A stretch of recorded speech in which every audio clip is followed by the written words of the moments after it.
السلام علیکم، میں ہوں آپ کی ہوسٹ سمینا، اور آج میں آپ کے لیے ایک اور چھوٹی سی کہانی لے کر آئی ہوں جس کا عنوان ہے مریض محبت۔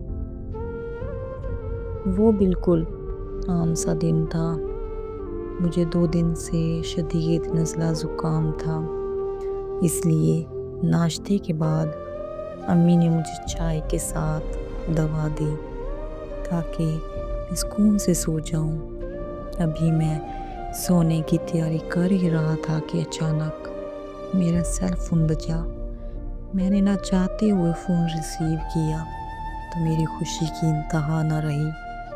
میری پہلی اور آخری محبت نے مجھے پہلی بار کال کی تھی، اور شام میں ملنے کا سن کر میں آپ ہی سے باہر ہونے لگا۔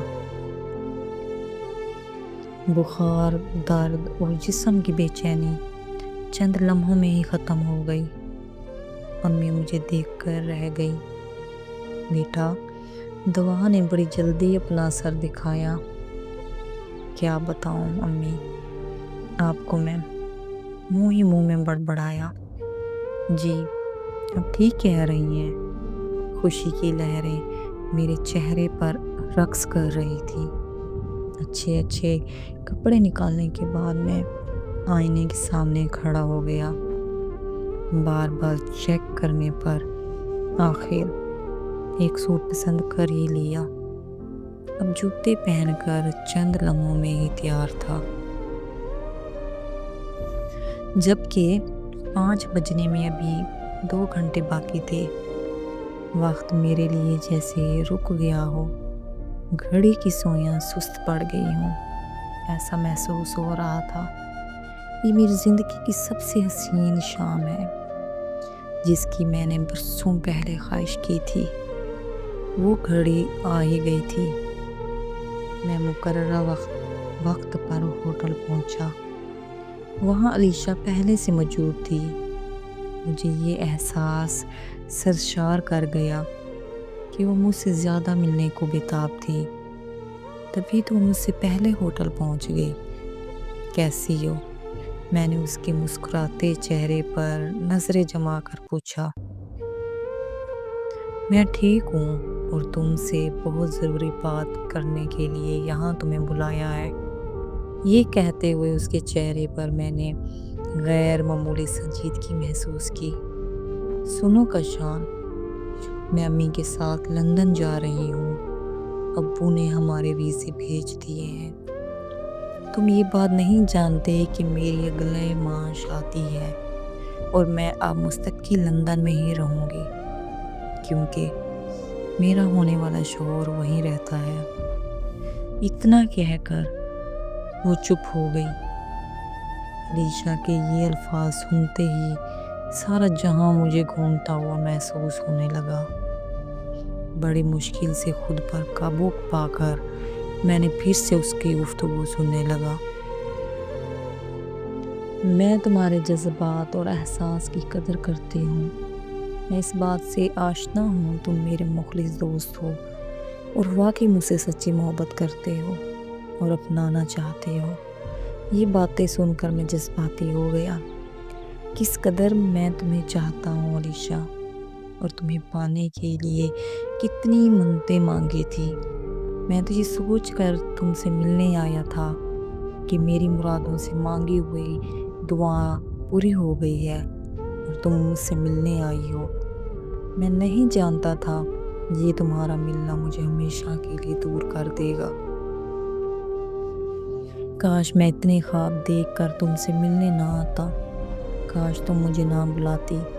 میں تمہاری یادوں کے سہارے تم سے ملنے کی خواہش میں اپنی زندگی کے باقی دن گزار دیتا۔ کبھی تو میری دعائیں رنگ لائیں گی، اور کبھی تو تمہیں رب سے مانگ کر پا لوں گا۔ اتنا عرصہ مجھ سے دور رہی، آج بھی ملنے نہ آئی تو میری زندگی اسی طرح تمہارا انتظار کرتے کرتے بیت جاتی۔ ایک ہی سانس میں بولے جا رہے ہو کہ تم سے کچھ اور بھی کہنا ہے۔ علیشا، مجھے اب کچھ نہیں سننا۔ یہ کہتے ہوئے میں اٹھ کھڑا ہوا۔ علیشا نے اپنے نرم اور نازک ہاتھوں سے پکڑ کر مجھے بٹھایا تو مجبوراً بیٹھ گیا۔ جتنا تم مجھے چاہتے ہو اتنا ہی میں سعد کو پسند کرتی ہوں۔ میری خوشی میں تم اپنی خواہش قربان کر سکتے ہو، اتنا تو مجھے تمہاری محبت پر بھروسہ ہے، اور میں جانتی ہوں تم اپنی محبت کا مان رکھو گے جو مجھ سے کی ہے۔ زندگی کے کسی موڑ پر اگر میں مل جاؤں مجھ سے اجنبی بن کے ملنا، اب میں چلتی ہوں۔ یہ کہتے ہوئے وہ دھیرے سے اٹھ کھڑی ہوئی۔ چند لمحے مجھے غور سے دیکھنے کے بعد کہنے لگی، میرا مقصد تمہیں ہرٹ کرنا ہرگز نہیں تھا، بلکہ تمہیں حقیقت سے آگاہ کرنا تھا۔ ہو سکے تو مجھے معاف کر دینا اور میرے اچھے مستقبل کی دعا کرنا۔ اللہ حافظ۔ یہ کہتے ہوئے علیشا چلی گئی، پر میں کتنی دیر بیٹھا اس راہ کو تکتا رہا جس سے گزر کر جانے وہ کب کی جا چکی تھی۔ بوجھل قدموں کے ساتھ گھر لوٹا تو آنکھوں میں نمی دیکھ کر امی پریشان ہو گئی، تو ان کے بے حد اسرار پر انہیں بتایا، ایک دوست مجھ سے ہمیشہ کے لیے بچھڑ گیا ہے، پلیز مجھ سے مزید کوئی سوال نہ کرے۔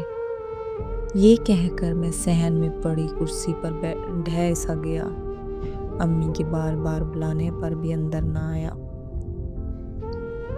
میرے اندر تو جیسے آگ لگی ہوئی تھی، ماتھے پر پسینے کی بوندیں صاف عیاں تھیں۔ یہ سب دیکھ کر امی بہت پریشان ہو گئی۔ پسینہ، اور وہ بھی دسمبر میں مٹی کا پتلا بنا بیٹھا رہا جو نہ تو کچھ سن رہا تھا نہ بول سکتا تھا۔ میں اندر سے ٹوٹ سا گیا تھا، میرے حواس میرے ساتھ نہیں دے رہے تھے۔ جس میں ایک حسین شام سمجھ رہا تھا وہ میرے لیے کبھی نہ بلانے والی دردناک شام ہو گئی۔ کتنی آسانی سے اس نے میری محبت کو اپنے پاؤں تلے رونق ڈالا تھا۔ اس نے اپنی زندگی میں کسی اور کو شامل کر کے میری زندگی کو ہمیشہ کے لیے تاریک کر دیا تھا۔ یہی سوچ کر میں ساری رات تڑپتا رہا۔ ہوش مجھے اس وقت آیا جب میری آنکھ ہاسپٹل کے کمرے میں کھلی۔ اس کی جدائی نے مجھے اس قدر نڈھال کر دیا، صدمے سے میں بے ہوش ہو گیا۔ جب مجھے ہوش آیا تو میں اپنے حواس میں کب تھا؟ میں اس کے چہرے کو ہر چہرے میں تلاش کر رہا تھا۔ میرے دل و دماغ پر اس کی حکمرانی تھی۔ پڑھائی بھی ادھوری چھوڑ دی، لوگوں سے ملنے جلنے سے کترانے لگا۔ تنہائی مجھے سکون دیتی ہے، کیونکہ تنہائی میں علیشا کو یاد کرتا ہوں۔ وہ آخری ملاقات میرے حواسوں پر سوار رہتی ہے۔ اس کو دیکھنا، اس کا میرا ہاتھ تھامنا، میں سب بھول گیا، بس یاد ہے تو وہ آخری شام۔ پھر مجھ پر دورہ پڑ جاتا ہے۔ میں اپنے بال نوچنے لگتا ہوں کہ کیوں اس دن اس سے ملنے گیا۔ کاش میں نہ جاتا، کاش وہ مجھے بلاتی ہی نہ۔ بس پھر میں تھاڑی مار مار کر رونے لگتا ہوں۔ میرے گھر والے میری حالت دیکھ کر بہت پریشان اور افسردہ ہیں۔ وہ مجھے زندگی کی طرف واپس لانا چاہتی ہیں، مگر میں مجبور ہوں۔ زندگی کی طرف کیسے پلٹوں؟ میری زندگی ہی تو مجھ سے چھن گئی ہے۔ اب تو بس میں ایک بے جان لاش ہوں۔ یہ کیسی محبت تھی جس نے مجھ سے میری خوشیاں ہی چھین لی؟ ڈاکٹر کہتے ہیں کہ میں ڈپریشن کا مریض بن گیا ہوں۔ وہ کیا جانے، میں تو مریض محبت ہوں اور اس مرض کا کوئی علاج نہیں۔